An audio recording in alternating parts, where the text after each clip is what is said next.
Hi, I'm Aliya Lingappa, Assistant Professor, Government Postgraduate College, Siriguppa.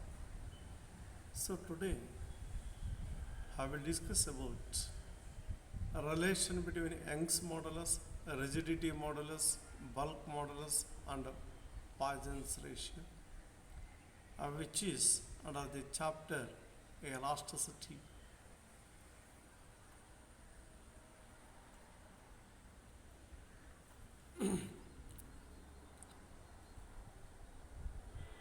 So deformation of cube that gives bulk modulus.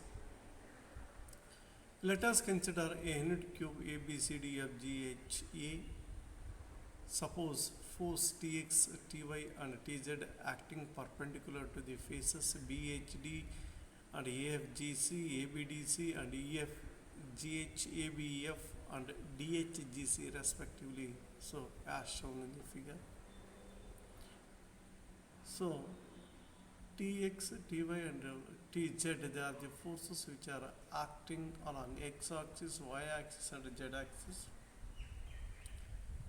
Let A be the increase per unit length per unit tension along the direction of the force, and beta be the contraction produced per unit length per unit tension direction perpendicular to the force. Due to the applied force, the elongations produced in the edges AB, BE and BD are TXA, TYA and TZA respectively. Similarly, the contraction produced in the perpendicular to these edges will be TX beta, TY beta and TZ beta. The length of edges after elongation and contraction becomes AB is equal to 1 plus TXA alpha minus Ty beta minus Tz beta. B is equal to 1 plus Ty alpha minus Tx beta minus Tz beta. BD is equal to 1 plus Tz alpha minus Tx beta minus Ty beta. Then the volume of the cube now becomes V is equal to AB into B into BD. So V dash, which is equal to 1 plus T ZA minus Ty beta minus Tz beta.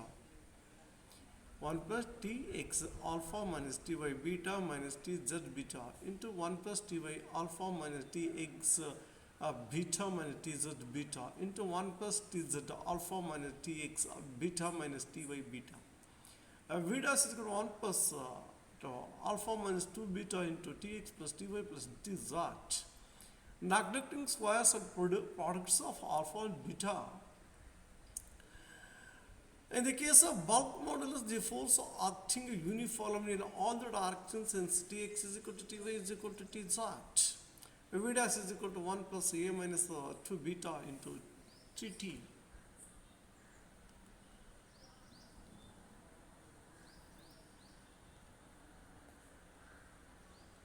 If pressure P is applied instead of tension T outwards, the cube compressed and the volume decreased by the amount 3P into alpha minus 2 beta. Volume strain is equal to change in volume by original volume, which is equal to 3P into alpha minus 2 beta by 1.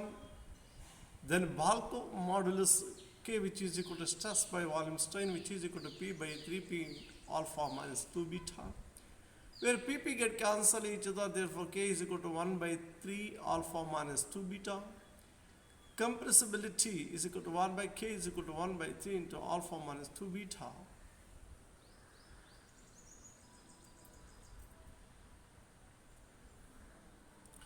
Modulus of rigidity. Consider a cube with an angle L, large shearing force F be applied on the top face ABHG of a cube, which produces a shear by an angle theta on linear displacement L. Just use the diagram ABCDFGH. So that means the cube where the force which is acting tangent to the surface. So again, The face ABCD becomes A dash B dash CD. Tensile stress is equal to force by area of face AB HG F by L square, which is equal to T. Shear strain is equal to L by L. Modulus of rigidity eta, which is equal to tensile stress by shearing strain, which is equal to T by theta.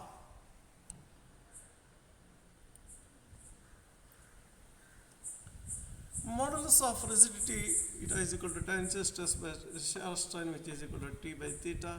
A shearing stress along AB is equivalent to tensile stress along DB, and are a compression stress along CA at right angles.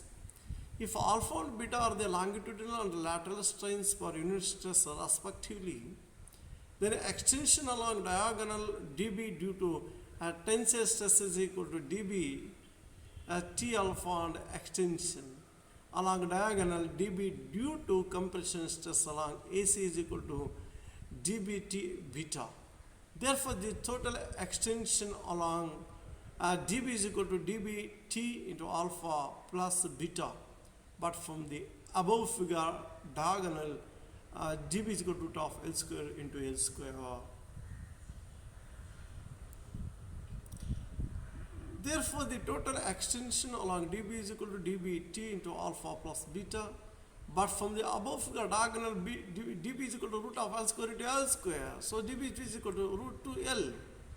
Therefore, the total extension of diagonal EB dash, which is equal to root 2 ELT to alpha plus beta, this is equation number 1. In a triangle BB dash E cos BB dash E, which is equal to EB dash by BB dash. For EB dash, which is equal to BB dash cos triangle BB dash E. So, but BB dash, which is equal to L, and triangle BB dash E is equal to 44 degree. Therefore, EB dash is equal to L cos 44 degree. Therefore, EB dash is equal to 1 by root 2. This is equation number 2. Now, comparing equations 1 and 2, we get therefore 1 by root 2, which is equal to root 2 LT alpha plus beta. LT by L is equal to 1 by 2 into alpha plus beta. Root 2 into root 2, that becomes 2.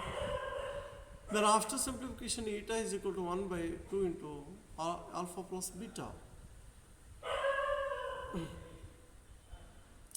Now comparing equations 1 and 2, we get 1 by root 2 is equal to 1 by root 2 LT alpha plus T. Then after that, eta is equal to 1 by 2 alpha plus beta. Then Young's modulus, let us consider unit tension applied on the edge of the unit cube, which produces the extension A.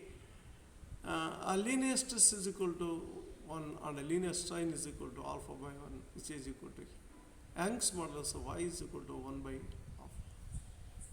1 by A. A relation between the elastic constants. We know that K is equal to 1 by 3 into 6 alpha minus 2 beta, eta is equal to 1 by 2 into alpha plus beta, alpha minus 2 beta, which is equal to 1 by 3K, then alpha plus beta, which is equal to 1 by 2 eta. This is the equation number 2. So, then subtracting 1 and 2, then 3 beta, which is equal to 1 by 2 eta minus 1 by 3K, 3 beta, which is equal to 3K minus 2n by 6nk, 6 eta k, beta, which is equal to 3K minus 2 eta by 18 eta k. This is the equation number 3. For equation of Young's modulus Y is equal to 1 by alpha, so alpha is equal to 1 by Y, the equation of 5. Using equation of 5 and 4, then 1 by Y, which is equal to 3K plus eta by nk eta, then 9 by Y, which is equal to 3K by k eta plus eta by k eta. Then therefore 9 by Y, which is equal to 3 by eta plus 1 by k, this is equation number 6. The above equation gives the relation connecting the three elastic constants Y, k and eta, Young's modulus, rigidity modulus and bulk modulus. So then the Poisson's ratio, when we stretch a wire, it becomes a longer but thinner. The increase in its length is always accompanied with a decrease in its cross section. The strain produced along the direction of the upward force is called primary or linear or tangential strain. The strain produced at right angle to the applied force is called a secondary or lateral strain. Within the elastic limit, the lateral strain is proportional to the linear strain, and the ratio between them is constant called Poisson's ratio. Sigma is equal to lateral strain by lateral linear strain, so beta by alpha. So if the body under tension suffers no lateral strain, then the Poisson's ratio is 0. We know that 3k into 1 minus 2 sigma is equal to 2 eta 1 plus sigma, where k and eta are essentially positive quantities. Now if sigma is positive, then the RHS and hence LHS must be positive. This is true if 1 minus 2 sigma is greater than 0. If 2 sigma is less than 1, then the sigma is less than 1 by 2, sigma is less than 0.5. That is the equation. If sigma is negative, then the LHS and hence RHS must be positive. This is true only if 1 plus sigma is greater than 0, that sigma is greater than minus 1, then minus 1. Therefore, minus 1 is less than sigma. Sigma is greater than minus 1. Combining relation of 1 and 2, we have minus 1. So, sigma varies from minus 1 to 0.5. That means sigma is greater than minus 1 or less than 0.5.